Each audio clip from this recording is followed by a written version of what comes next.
നമസ്കാരം. മലയാളി വാർത്തയിലേക്ക് സ്വാഗതം. നാട്ടുകാർക്ക് പ്രിയങ്കരനായിരുന്നു കുവൈറ്റിൽ കുത്തേറ്റ് മരിച്ച 39-കാരനായ സൂരജ്. ഭാര്യ ബിൻസിയെക്കുറിച്ചും അയൽക്കാർക്കും ബന്ധുക്കൾക്കും തന്നെ മറിച്ചൊരു അഭിപ്രായമില്ല. ഈസ്റ്ററിന് മണ്ഡലത്തെ വീട്ടിൽ സൂരജും അമ്മയും ഒത്തുകൂടിയതാണ്. അവധിയില്ലാത്തതിനാൽ ബിൻസി നേരത്തെ പോയി. സൂരജ് ഒരാഴ്ച കഴിഞ്ഞതേയുള്ളൂ മടങ്ങിയിട്ട്. പക്ഷേ ഇവരുടെ ദാമ്പത്യബന്ധം താളം തെറ്റിയിട്ട് മാസങ്ങളായി എന്നാണ് കുവൈറ്റിലെ അയൽക്കാർ പറയുന്നത്. വഴിയിൽ വെച്ച് പോലും വഴക്കിടുന്ന സ്വഭാവത്തിൽ എത്തിയിരുന്നു ഇരുവരും. കുവൈറ്റിലെ അബ്ബാസിയയിലെ ഫ്ളാറ്റിലാണ് ഇവർ കഴിഞ്ഞിരുന്നത്. പ്രതിരോധ വകുപ്പിൽ സ്റ്റാഫ് നഴ്സാണ് ബിൻസി. ജാബിർ ആശുപത്രിയിലാണ് സൂരജ് ജോലി ചെയ്യുന്നത്. വിദേശത്തെ ജോലിക്ക് ശേഷമായിരുന്നു നാട്ടിലെ ചെറിയ വീട് പുതുക്കി പണിതത്. സഹോദരി സുമി കുവൈറ്റിൽ ഇവരുടെ അടുത്തുള്ള സ്ഥലത്ത് തന്നെയാണ് ജോലി ചെയ്യുന്നത്. മറ്റൊരു സഹോദരി സുനിത ബംഗളൂരുവിലാണ്. സുനിതയുടെ കൂടെ തന്നെയാണ് അമ്മ തങ്കമ്മയുള്ളത്. സൂരജും കുടുംബവും നാട്ടിലെത്തിയാൽ അമ്മയും കൂടെ താമസിക്കും. സഹോദരിയുടെ സഹായത്താലാണ് കുവൈറ്റിൽ സൂരജിന് ജോലി കിട്ടിയത്. പഠിക്കുന്ന കാലം മുതൽ ബിൻസിയുമായി പരിചയമുണ്ട്. അങ്ങനെയാണ് വിവാഹിതരായത്. മക്കളായ ടെസ മേരി, എഡ്വിൻ, സൂരജ് എന്നിവരെ പെരുമ്പാവൂർ പുല്ലുവഴി സെയിന്റ് ജോസഫ് സ്കൂളിലാണ് ചേർത്തത്. ഓസ്ട്രേലിയയിൽ ഇരുവർക്കും ജോലി ശരിയായിരുന്നു. താമസം അങ്ങോട്ട് മാറ്റാനുള്ള തയ്യാറെടുപ്പിലായിരുന്നു ഇരുവരും. നാട്ടിലെത്തിയാൽ തന്നെ പള്ളി പെരുന്നാളുകളും ഉത്സവങ്ങളിലും പങ്കെടുക്കുമായിരുന്നു. കൂടാതെ ആവശ്യമായ സഹായങ്ങളും നൽകും. ആദ്യകാല കുടിയേറ്റ കർഷകൻ പരേതനായ കുഴിയാത്ത് ജോണിന്റെയും തങ്കമ്മയുടെ മകനാണ് സൂരജ്. കുവൈറ്റിലുണ്ടായ ദാരുണമായ സംഭവം വിശ്വസിക്കാനാവാതെ കഴിയുകയാണ് നാട്ടുകാർ. ബന്ധുക്കളും സുഹൃത്തുക്കളും ചേർന്ന് മൃതദേഹം നാട്ടിലെത്തിക്കാനുള്ള ശ്രമമൊക്കെ തുടങ്ങിയിട്ടുണ്ട്. ഭർത്താവായ സൂരജ് ഭാര്യ ബിൻസിയെ കൊലപ്പെടുത്തിയ ശേഷം ആത്മഹത്യ ചെയ്തുവെന്നാണ് നിഗമനമെന്ന് പോലീസ് റിപ്പോർട്ടിൽ പറയുന്നു. ഇരുവരും പരസ്പരം കുത്തിക്കൊലപ്പെടുത്തിയെന്നായിരുന്നു പ്രാഥമിക വിവരം. എന്നാൽ ഇത് തെറ്റാണെന്ന് ചൂണ്ടിക്കാട്ടിയാണ് പോലീസ് റിപ്പോർട്ട് പുറത്തു വന്നിരിക്കുന്നത്. അബ്ബാസിയ യുണൈറ്റഡ് ഇന്ത്യൻ സ്കൂളിന് സമീപത്തുള്ള ഫ്ളാറ്റിലാണ് ദമ്പതികൾ മരിച്ച നിലയിൽ കണ്ടെത്തിയത്. ഇരുവരും കുവൈറ്റ് ആരോഗ്യ മന്ത്രാലയത്തിലെ ജീവനക്കാരായിരുന്നു. സൂരജ് ആരോഗ്യ മന്ത്രാലയത്തിന്റെ തന്നെ കീഴിലുള്ള ബാബർ ആശുപത്രിയിലും ബിൻസി പ്രതിരോധ മന്ത്രാലയത്തിന്റെ സ്റ്റാഫ് നഴ്സുമായിരുന്നു.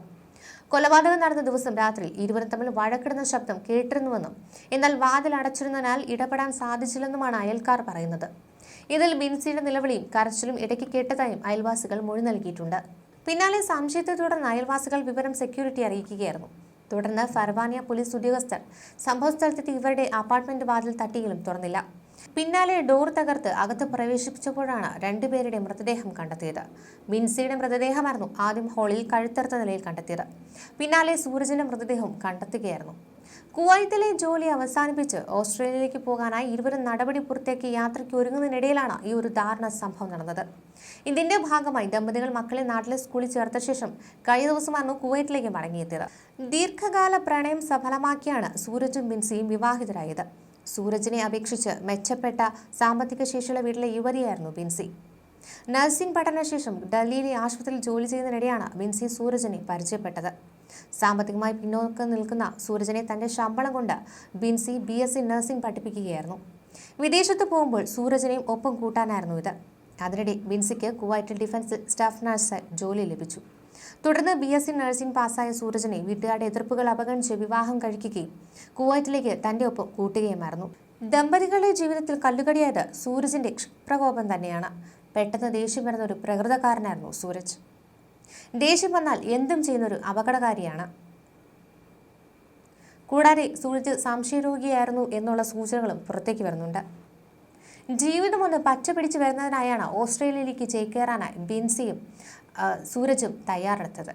എന്നാൽ സംശയരോഗം കാരണം ഇതെല്ലാം അവസാനം മങ്ങിയൊരവസ്ഥയിലേക്ക് എത്തുകയായിരുന്നു. 5ാമത്തെ വട്ടം പരീക്ഷ എഴുതി പാസ്സായതോടെയാണ് മക്കളെ നാട്ടിലാക്കി ഓസ്ട്രേലിയയിലേക്ക് ചേക്കേറാനായി ബിൻസി തീരുമാനിച്ചത്. പക്ഷേ ഇതിനിടയിൽ ബിൻസിയെ കൊലപ്പെടുത്താനുള്ള തീരുമാനമായിരുന്നു സൂരജ് നടപ്പിലാക്കിയത്. 4 ദിവസം കൊണ്ട് തന്നെ ഇതിനുള്ള പദ്ധതികളൊക്കെ തയ്യാറാക്കി എന്നാണ് നമുക്ക് കരുതാൻ കഴിയുന്നത്. കാരണം വീട്ടിൽ നിന്ന് അമ്മ കോൾ ചെയ്യുമ്പോഴല്ല ബിൻസി പുറത്താണ് എന്ന് പറഞ്ഞുകൊണ്ടാണ് ബിൻസിക്ക് എന്ത് സംഭവിച്ചു എന്നുള്ളത് സൂരജ് മറയ്ക്കാൻ ശ്രമിച്ചത്. കൂടാതെ ഈ കൃത്യം നടപ്പാക്കുന്നതിന് മുൻപ് തന്നെ സുഹൃത്തുക്കൾക്ക് ഞാൻ അവളെ കൊല്ലും, എന്നിട്ട് ഞാൻ അവളുടെ വഴിയെ പോകും എന്നായിരുന്നു സൂരജ് മുന്നറിയിപ്പ് നൽകിയിരുന്നത്. ഇത് തന്നെയാണ് കൊലപാതകം നടത്തിയതിനു ശേഷം സൂരജ് നടപ്പിലാക്കിയത്. ബിൻസിയെ കൊലപ്പെടുത്തിയ ശേഷം തന്നെ സുഹൃത്തുക്കൾക്ക് ഞാൻ അവളെ എൻ്റെ കൈകൊണ്ട് കൊലപ്പെടുത്തി, ഇനി ഞാനും മരിക്കുമെന്ന് പറഞ്ഞ് സന്ദേശങ്ങൾ അയക്കുന്നു. ഇതിനുശേഷം പ്രൊഫൈൽ പിക്ചർ മാറ്റി വാട്സപ്പ് സ്റ്റാറ്റസുകളെല്ലാം ഡിലീറ്റ് ചെയ്തതിനു ശേഷമാണ് ഈ സൂരജും ജീവനൊടുക്കിയിരിക്കുന്നത്.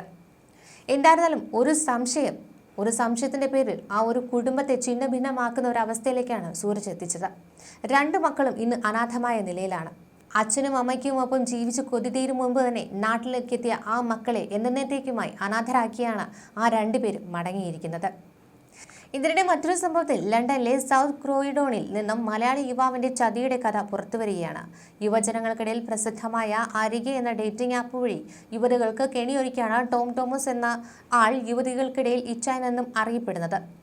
ഈ മാന്യൻ ചതിക്കുഴി ഒരുക്കിയാണ് യുവതികളെ വലയിലാക്കുന്നത്. വിവാഹം കഴിച്ച് കൗമാരക്കാരായ 2 കുട്ടികളുള്ള ഇയാൾ ഭാര്യയെ ഒഴിവാക്കിയെന്നും കുട്ടികൾക്ക് ഒരമ്മയുടെ സംരക്ഷണം ആവശ്യമാണെന്നും സൗമ്യമായി പറഞ്ഞാണ് അവിവാഹിതകളെയും വിവാഹമോചനം തേടിയവരുമായ യുവതികളെ വശത്താക്കുന്നത്.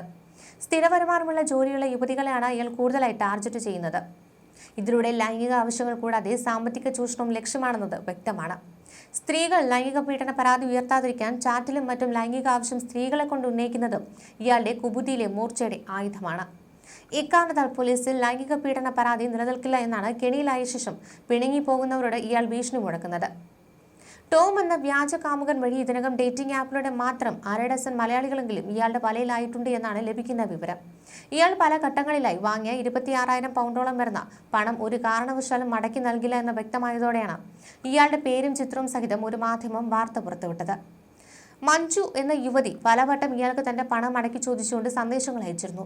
പല മെസ്സേജുകൾക്കും അവധി ചോദിച്ചു മുങ്ങിയ ടോം തോമസ് അടുത്തിടെയായി ഒരു മെസ്സേജിനും മറുപടി നൽകിയിരുന്നില്ല.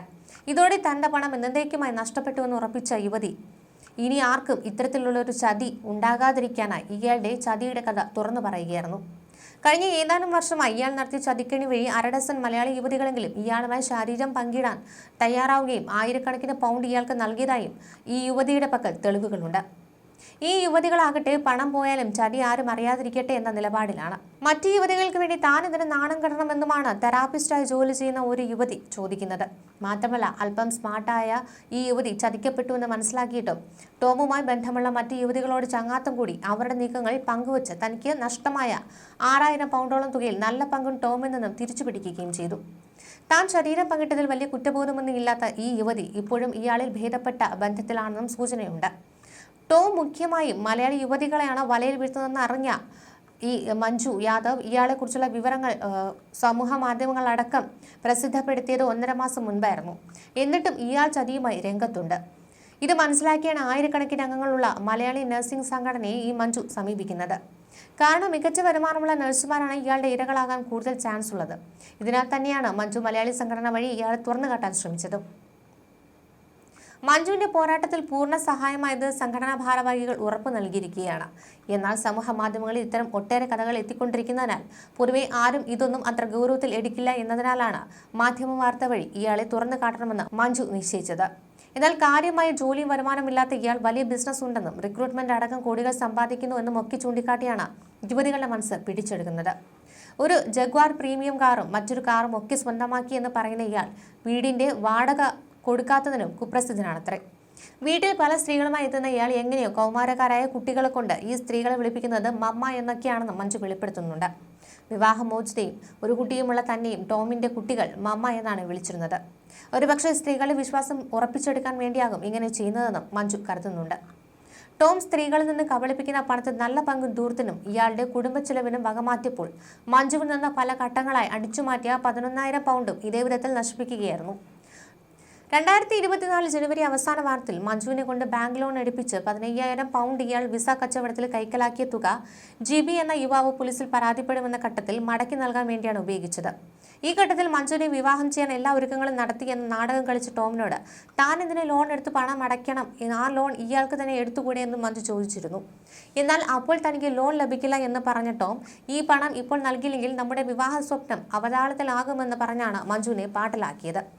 ന്യൂസ് ഡെസ്ക് മലയാളി വാർത്ത.